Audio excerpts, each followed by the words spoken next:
શ્રીમદ ભાગવતની અંદર પહેલા સ્કંદના 9મા અધ્યાયના 27 નંબર શ્લોકમાં પ્રભુપાદ તાત્પર્યમાં લખે છે આ વિષય ઉપર કે રાજનૈતિક શ્રેષ્ઠતા માટે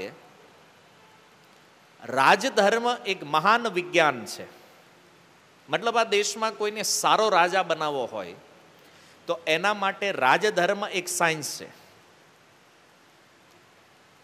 કે પહેલાના જમાનામાં રાજાને દાનવીર બનવાની ટ્રેનિંગ આપવામાં આવતી કે રાજાની અંદર એક ગુણ હોવો જોઈએ કે રાજા દાનવીર હોવો જોઈએ.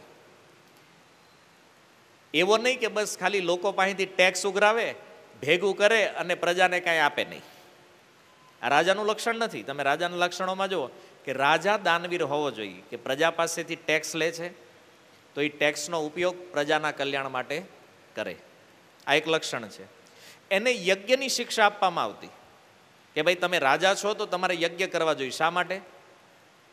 કારણ કે યજ્ઞ કરવાથી દેવતાઓ પ્રસન્ન થાય અને દેવતાઓ પ્રસન્ન થાય તો આ રાજ્યની પ્રજાને જે વસ્તુ જરૂરી છે આ વસ્તુથી એ રાજ્યની પ્રજા સંપન્ન બને. એની જે કાંઈ જરૂરિયાત છે જીવન જીવવા માટે, જેવી રીતે વરસાદ, જો વરસાદ સમયસર આવે તો અનાજ સમયસર ઉગે, અનાજ સમયસર ઉગે, ધન ધાન્ય બહુ સારી રીતે થાય તો લોકોને જીવવા માટે અનાજની જરૂર છે.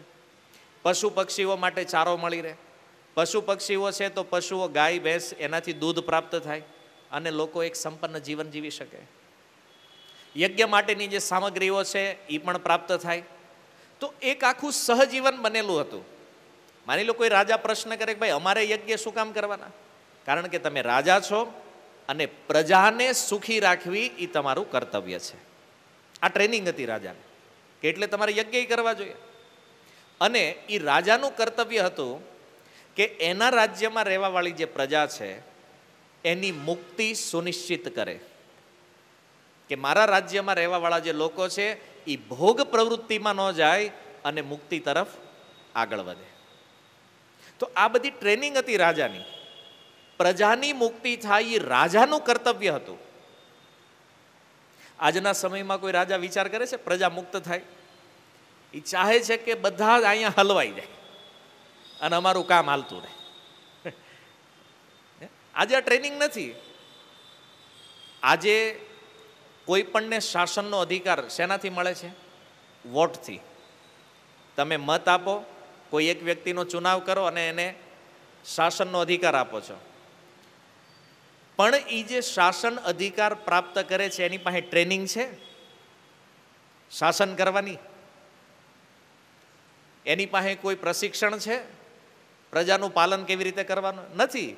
બસ વોટ આપ્યો, કાલે હાવ આટા મારતા હોય, આજે અધિકારી બની ગયા. કોઈ પ્રશિક્ષણ નહીં, કોઈ ટ્રેનિંગ નહીં, અને છતાં આ પ્રમાણે કળિયુગમાં રાજા બની રહ્યા છે. લોકો શાસન ઉપર અધિકાર કરી રહ્યા છે. અને આવા જે અધિકાર પ્રાપ્ત જે લોકો છે આ પ્રજાને સુખી કરી શકતા નથી. તમે વધારે સમાજમાં ઇન્વોલ્વ છો, શું લાગે છે નેતાઓ સુખી કરીએ કે તમારી અપેક્ષા પ્રમાણે ખરા ઉતરે છે? નથી.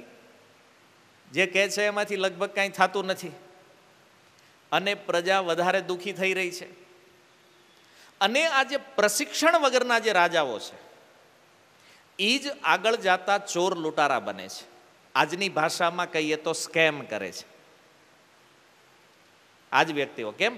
ટ્રેનિંગ નથી કે ભાઈ પ્રજા તમને ટેક્સ આપી રહી છે તો એનો ઉપયોગ તમે કેવી રીતે કરશો. આવું કોઈ નેતાને શીખવાડીને મોકલવામાં આવે છે? નહીં. અને એટલે શું થાય છે કે જેટલું મળે એટલું લૂંટો. ક્યાં કોઈનું પર્સનલ ધન છે? પ્રજાનું તો છે. અને એટલે આવા જે રાજાઓ નેતાઓ જે છે એ શું બને છે? ચોર બને છે. જેને ટ્રેનિંગ નથી લીધી, જેને પ્રશિક્ષણ નથી. અને પછી જ્યારે એને ખબર પડે કે ઓહો આટલું બધું લૂંટાઈ ગયું અને કામ કરવાના જ બાકી રહી ગયા, તો હવે શું કરું? બોલે ટેક્સ વધારો, પબ્લિક ઉપર ટેક્સ વધારે નાખો. અને જ્યારે એનું શાસન પૂરું થાય ને એને પૂછો કે એક રાજાના રૂપે તમે શું કર્યું છે? બોલે કાંઈ નહીં, બધું જ વ્યર્થ, બધું જ ફેલ. અંતે કારણ કે ટેક્સ સિસ્ટમ શું હોવી જોઈએ ખબર નથી. ચાણક્યની અર્થનીતિ વાંચો. ચાણક્યના સમયમાં એક વસ્તુ હતી, વન નેશન વન ટેક્સ. પ્રજા પાસેથી એક જ વાર ટેક્સ લેવામાં આવતો અને જેના કારણે પ્રજા પણ સંપન્ન થતી, રાજ્યનો કોષ પણ સંપન્ન થતો અને બધા લોકો સુખી રહેતા. આજે ટેક્સ ગમે એટલો આપો પણ પ્રજામાં કાંઈ સુખ છે? લોકો રાત દિવસ સોશિયલ મીડિયા ઉપર બળાપો ઠાલવે છે.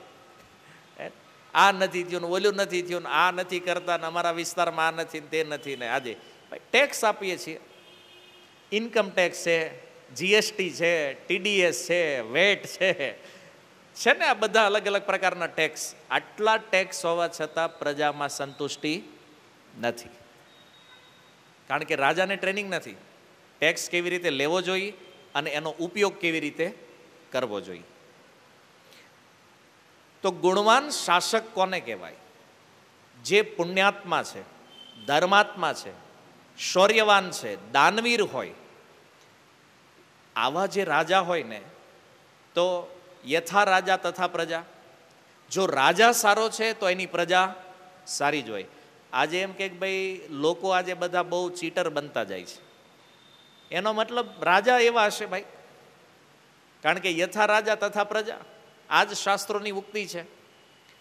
જો રાજા ગુણવાન છે તો એની પ્રજા પણ ગુણવાન હોય, કારણ કે લોકો યદ્યદાચરતિ શ્રેષ્ઠ.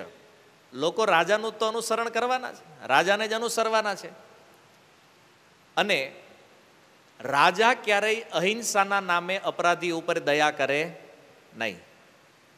કે નહીં ભાઈ હું તો અહિંસાનો પૂજારી છું, તો ભાઈ તને કોઈ દંડ નહીં, જા તને માફ કરી દીધો, મજા કરો. હવે આવું કરવા માંડે રાજા તો શું થાય?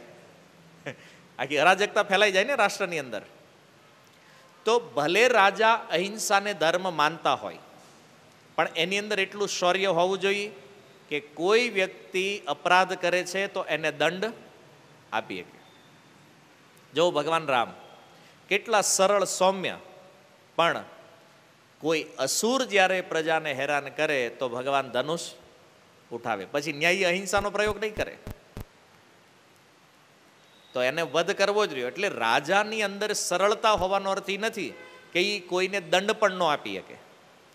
નહીતર શું થાય કે અપરાધીઓ ઉપર જો દયા કરે તો પછી ચોર લૂંટારાઓ વધી જાય. એટલે એક ઉચિત રાજાનું કર્તવ્ય છે કે અપરાધ કરવા વાળાને દંડિત કરે અને એવું સુનિશ્ચિત કરે કે ફરીથી આવો અપરાધ કોઈ વ્યક્તિ કરે નહીં. એ દંડના કારણે એને ડર લાગવો જોઈએ કે આ અપરાધ કરાય નહીં. કારણ જો આવું નહીં થાય તો ક્યારેક તો ચોર ડાકુ રાજા બની જાય, અને ચોર લૂંટારાઓ જો રાજા બન્યા, શાસક બન્યા, શાસ્ત્ર તો કહે છે બની જ ન એકે ક્યારેય. એટલા માટે હંમેશા સારા વ્યક્તિઓ જે છે એણે શાસક બનવું જોઈએ. આપણે ત્યાં રાજનીતિ ઊંધી હાલે, લોકો સારા માણાને સલાહ આપે, આ હારા માણાનું કામ નહીં ભાઈ, આમાં જવાય નહીં. હવે તમે જ કહો છો ભાઈ હારા માણા આમાં ન જાય, તો હારો માણા કોઈ નહીં આવે, ત્યાં ભેગા કોણ થાય? આ ચોર લૂંટારાઓ અને પછી તમે જ કહો કે આણે આમ કરી નાખ્યું, ઓલા આમ કરી નાખ્યું. આપણે જ વોટ આપીને મોકલ્યા જ ભાઈ, આપણે જ કર્યું છે. શાસ્ત્ર કહે છે ચોર લૂંટારા રાજા હોવા જોઈએ નહીં. શાસક હંમેશા સારો વ્યક્તિ હોવો જોઈએ, ગુણવાન.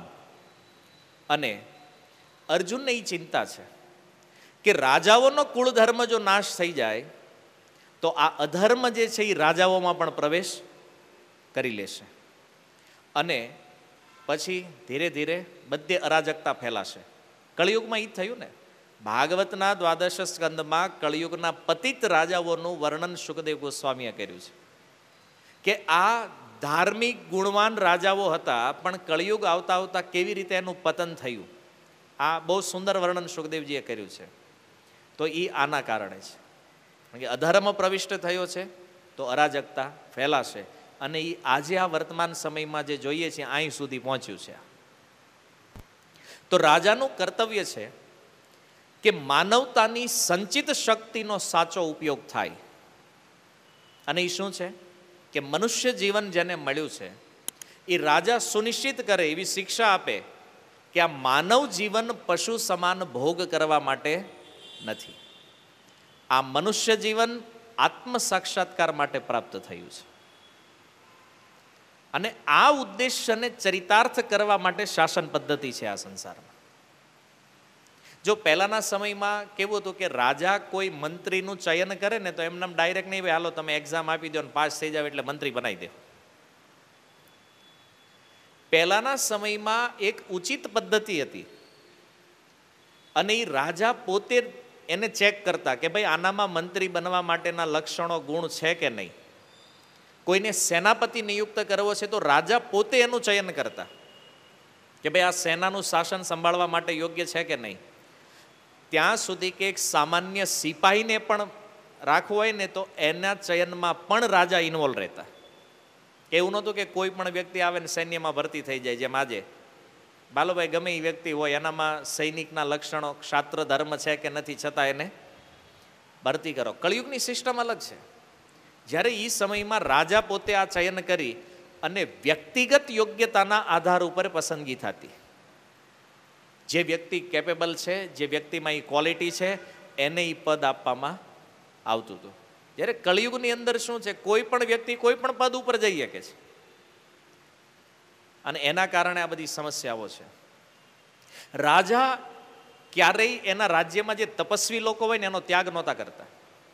એને લાગે કે આપણા રાજ્યમાં બહુ મોટો આધ્યાત્મિક વ્યક્તિ છે અને અધ્યાત્મના પ્રચાર માટે એણે પોતાનું બધું ત્યાગ કરી દીધું છે. તો આવા ત્યાગી તપસ્વી લોકોને રાજા કોઈ દી બહાર નહોતા જવા દેતા. શું કામ? કે આ તપસ્વીઓનો એવો પ્રભાવ હતો કે ચોર લૂંટારાઓ પણ આ સાધુઓની વાત કોઈ દી ટાળતા નહીં. અને આ ચોર લૂંટારાઓને કંટ્રોલ આ સાધુઓય કરી લેતા. કારણ કે એ તપસ્વીઓનો એટલો આદર હતો કે એક ચોર પણ આદર કરતો એનો. અને એટલા માટે એ હંમેશા વિચાર કરતા કે આવા સારા લોકો જો રાજ્યમાં રહે તો અન્ય પ્રજાને પણ આ લોકો પ્રશિક્ષિત કરી શકે. તો આ રીતે રાજા જે નિરક્ષર લોકો હતા, મતલબ જેને ભણવાનો અવસર પ્રાપ્ત નહોતો થયો, જે અસહાય લોકો હતા, જે વિધવાઓ છે, તો આ લોકોને રાજા તરફથી વિશેષ સુરક્ષા આપવામાં આવતી. અને જ્યારે કોઈ શત્રુ આક્રમણ કરે રાજ્ય ઉપર તો રાજા એ આક્રમણ પહેલા નક્કી કરતા કે આ લોકોની સુરક્ષા કેવી રીતે કરી શકાય પ્રજાની. અને સૈનિકોની સાથે રાજા જ્યારે યુદ્ધ કરવા જતા તો રાજા પોતે આગળ રહેતા. પહેલા આજની જેવું નથી રાજા ક્યાંય બેઠા હોય ને સૈનિક ક્યાંય લડતા હોય. યુદ્ધની સ્થિતિ સુધી રાજા સૌથી પહેલા ઉભા રહે, સેનાપતિ સૈનિકો. અને એ રાજા સુનિશ્ચિત કરતા કે મારા ઓછામાં ઓછા સૈનિકોનું મૃત્યુ થાય. પોતાનું જીવન પહેલા આપતા, પછી બીજા સૈનિકો મરે છે.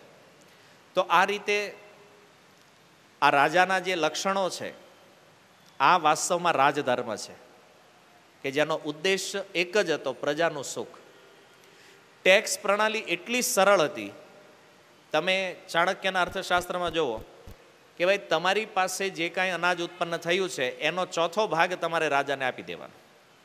એટલે આજની ટકાવારીમાં ગણો તો એક જ ટેક્સ હતો 25%.